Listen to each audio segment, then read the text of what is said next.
Hi guys, how are you all today morning? Good morning.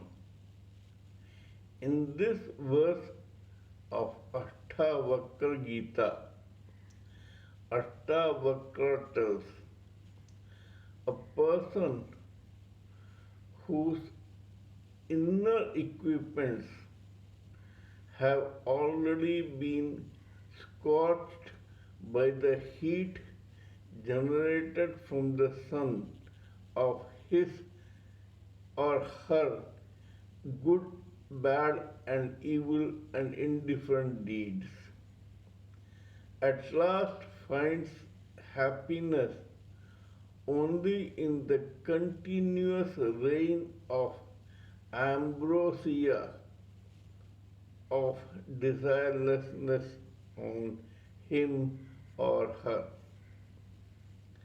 This is quite a complicated verse. However, I would like to clarify some doubts if possible. A person's inner equipments, that is, his or her gross body, etheric senses, astral mind, causal intelligence, ego, greed, and other necessary evils like lust, anger, illusion, etc., are scorched by his or her regretting or repenting his or her past deeds, and that repentance or that regretting has generated some heat from the sun of that contrite behavior and scorched his or her inner equipment. In such a case, when a person is burning with regret or because of his or her conscience that is pricking continuously, at last finds happiness only when the continuous reign of ambrosia, of desirelessness, drenches him and puts away the fire and the heat of his or her bad, good, or indifferent deeds. I can clarify this in a story which will tell you what this means. This has everything to do with the bad deeds of a particular person. The name of this person was Dawar. He was born in Uttar Pradesh but had been brought up in Singapore. In Singapore, it is mandatory for every able bodied youth to go through military training, and this Dawar was no exception in that. He remained a soldier for some time till he was retired or discharged honorably, and then he started doing some business. Yes, his business was not so sacrosanct. This guy, being from India, made contacts with smugglers like Haji Mastan and started working for them in Singapore. One day, when this guy had come to India and was roaming around in Bombay, he met a very beautiful and pretty woman who he fell in love with. Neither that girl knew who he was, nor this guy knew who she was. Yet this fellow fell in love with her and married her. After marriage, when she came to Singapore with him, she found his true colors, that is, that he was actually a not so scrupulous businessman and a smuggler with underworld connections. However, this man was making money hand over fist and he kept this wife in frills. She had nothing to ask for. Whatever she wanted, she got unasked as far as material comforts and luxuries was concerned. One day, after a year, this guy got a daughter. She was born to him and her. This fellow doted on that daughter. 3 years after this daughter was born, one guy from India came to visit his wife. That is, this smuggler's wife had a visitor from Bombay. This fellow introduced himself as a distant cousin of this woman.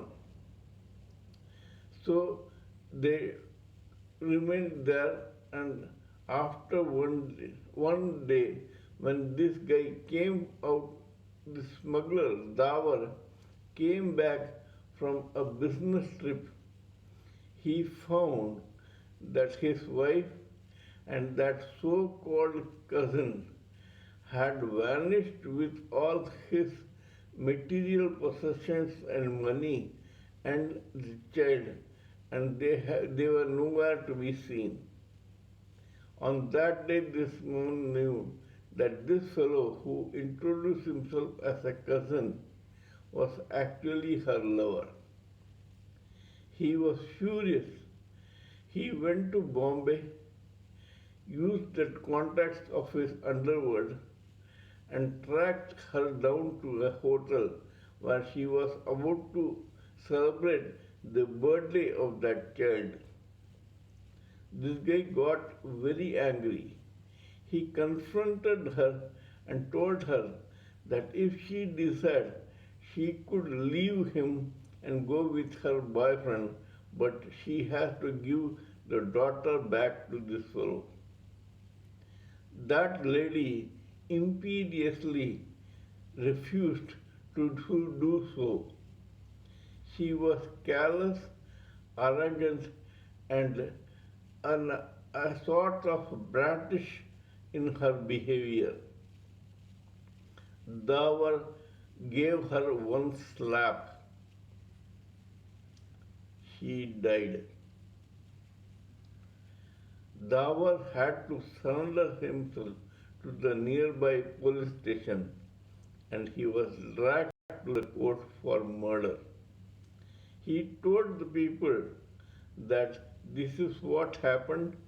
She cheated him and she had run away with not only his material possessions but his child who he wanted back.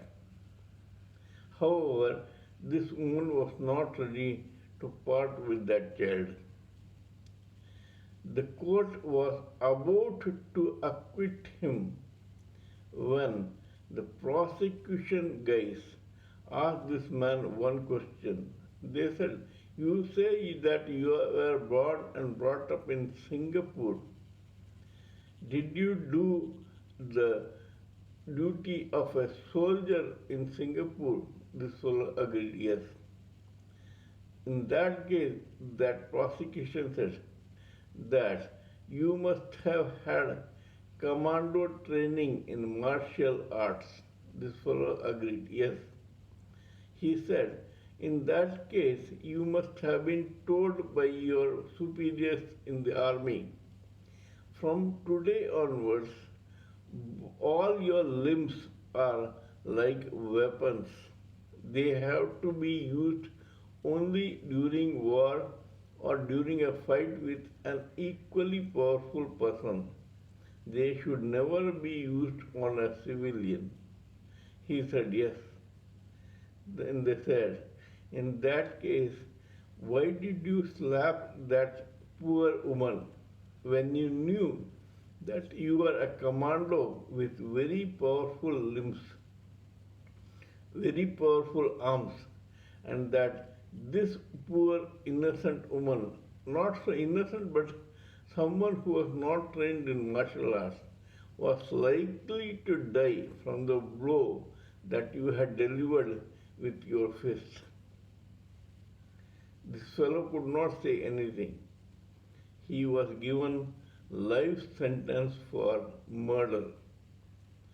Today, that man's daughter has already left him, and this fellow regretted what he had done to his own wife. He said, yes, I was not a good person and I killed my wife. I'd be very happy if my daughter comes back to me. That shows that the heat caused by his deeds had scorched all his inner equipments, mentality, power, and other faculties.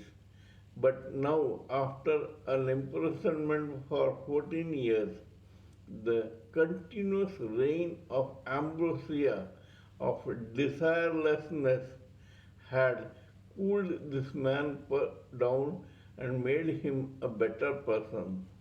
Now he was regretting every second of that dark ages of that bad deed, and he wanted his daughter to join him. This is an example of how the inner equipments are scorched by our own deeds, and then when we get the reign of ambrosia, we become happy once again. Till we meet in my next video, it is good morning from TSV Raghavan.